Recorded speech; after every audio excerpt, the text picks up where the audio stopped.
Bianca Belair, Naomi, and Jade Cargill's incredible SmackDown segment on the March 7th program of SmackDown added drama and tension. Fans can't help but sense that something is still lacking from the whole scenario, despite the fact that that portion seems to provide major answers. Therefore, let's dissect the March 7th part in detail before reviewing all of the possible explanations and plot gaps that remain unanswered. Bianca Belair entered the ring at the beginning of the segment wearing all black, which is a significant departure from her often colorful attire. Bianca was clearly not herself for her entrance, which was another evident observation. Because of the difficult week she had, she wasn't smiling or twirling her hair. She was severely disturbed after witnessing the whole Naomi and Jade Cargill incident at Elimination Chamber. Even her friendship with Rhea Ripley appeared to suffer significantly a few nights following that. But Bianca Belair enters the ring and talks about how the whole scenario between Naomi and Jade Cargill prevents her from feeling like she should be feeling like she's on top of the world right now. The next few statements Bianca makes here are crucial and constitute one of the plot holes we will address later. She claims that Jade and Naomi have not returned her calls or texts for the entire week, and that she even admitted that people were beginning to blame her for the Jade Cargill attack. As a result, she needs Naomi to come out now and tell her the truth. Naomi entered the ring with a neck brace. The fact that Bianca and Naomi's attire still matches is another significant point raised by fans. Does that in and of itself hint at a far more complex twist? We'll discuss that as well shortly. However, Naomi continues to skirt the issue when Bianca presses her for a direct response. According to Naomi, she is convinced that Jade Cargill was completely stealing Bianca Belair's style during the 24th century. Naomi's primary justification was that, although their group was intended to consist of the Big Three, Jade Cargill had leaked off of Bianca Belair, and the two of them had gone, leaving Naomi alone as an afterthought. Because Jade Cargill secretly doesn't care for Bianca Belair, Naomi claims she doesn't care about Jade Cargill. After a while, Naomi admits to carrying out the assault, claiming that she did it for Bianca Belair, instead of Jade Cargill, who Naomi believed was a phony friend who was simply using Bianca Belair as a stepping stone to advance herself in the firm. Naomi believed that Bianca Belair deserved a true friend by her side. Jade never truly appreciated her bond with Bianca Belair. 2. That Jade was only exploiting Bianca for her own self-serving gain, in order to get that leech away from her. Naomi thought that taking out Jade Cargill would be a huge favor. When Bianca Belair exits the ring, Naomi calls Bianca ungrateful and says that she wishes she had pushed Jade Cargill down even harder that night of the attack. Jade Cargill eventually makes it to the arena herself. After a brief moment of standing next to Bianca Belair and exchanging glances, Bianca gives Jade the all-clear to pursue Naomi fully, which she does and eliminates her once more, especially for the fans who were so engrossed in the plot. This portion was brilliant and simply incredible. You found all you were looking for in this segment. Additionally, Bianca Belair and Naomi's jaw-droppingly incredible performance is worth mentioning. Their performance and Naomi's ability to cry whenever she wanted to simply gave the whole plot a more realistic feel. It came out as genuine emotion and profound drama rather than as being cheap. Therefore, kudos to the women engaged for enlivening the audience with such passion and excellence.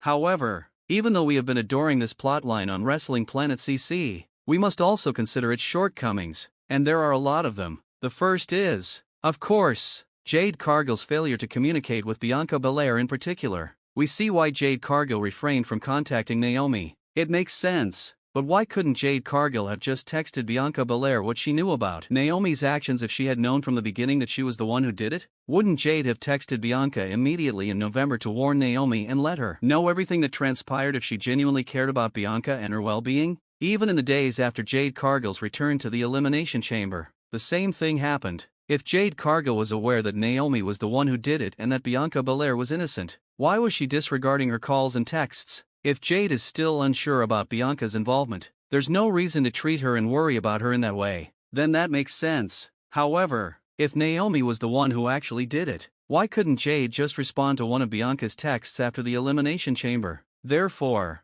the entire section of the story when Jade Cargill ignores Bianca Belair's texts and calls doesn't make sense right now. Perhaps it will make sense in a later revelation, but for the time being, at least, given the idea that Bianca is innocent, that part of the story doesn't make sense. Another inexplicable issue which Liv Morgan herself raised is why, after all this time of fabricating stories about the attack and blaming others, Naomi decides to come clean now when she knows Jade Cargill is present to hear it. Naomi wanted to put the responsibility on others by framing them, but now she wants to come clean? Indeed, Naomi did contribute to the attack, but the real genius behind it is making Naomi bear the whole brunt of the blame. Which brings us to the most peculiar new fan theory twist for this plot. Fans also believe that Bianca Belair is the brains behind this, forcing Naomi to take the fall. Perhaps Bianca Belair was involved in the assault. Perhaps Bianca was even the mastermind, having started the whole thing with Jade Cargill. Perhaps all of Naomi's statements on March 7th were phrases that Bianca Belair provided to Naomi and uttered herself. Bianca and Naomi may have devised this plan to remove Jade Cargill from the picture because Bianca felt that Jade was taking advantage of her, and everything was going smoothly until,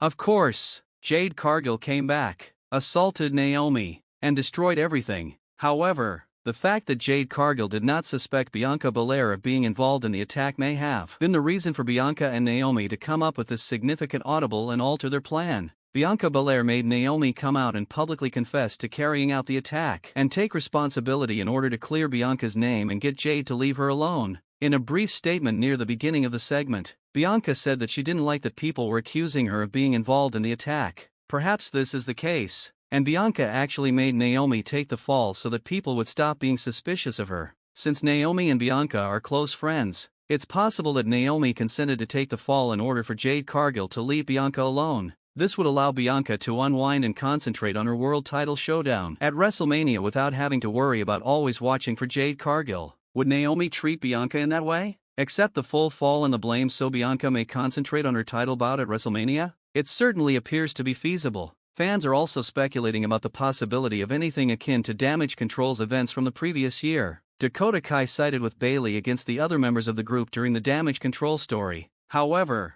the loyalty was short-lived, as Dakota Kai would eventually turn against Bayley and the rest of the group. Could we do something similar here, where the fake-out is that Bianca Belair is an innocent bystander in all of this and Naomi did it alone? In actuality, Bianca Belair is only waiting for the right moment to turn heel and attack Jade Cargill in order to reconnect with Naomi and prove that she was the mastermind after all. Some fans are also emphasizing that not everything Naomi said was malicious. Rather, she made most of her important arguments to Bianca Belair in a fairly reasonable manner. Does Bianca go home and sleep on some of the things Naomi said if she is really innocent? Will Bianca allow it to linger in her mind and come to the conclusion that perhaps Naomi was correct about Jade Cargill taking advantage of her? Perhaps Bianca Belair will realize that Naomi was correct about everything and come out during the match between Jade Cargill and Naomi. To everyone's astonishment, Bianca Belair will go for Jade Cargill, turn around, and realign herself with Naomi. Fans simply believe that something is still amiss and lacking in this place. Everyone is aware that Bianca Belair vs. Jade Cargill remains the company's ultimate objective. Perhaps that will be a match at WrestleMania next year. You have to wonder if they're holding off on revealing Bianca Belair's role in the attack until much later if that's the intention,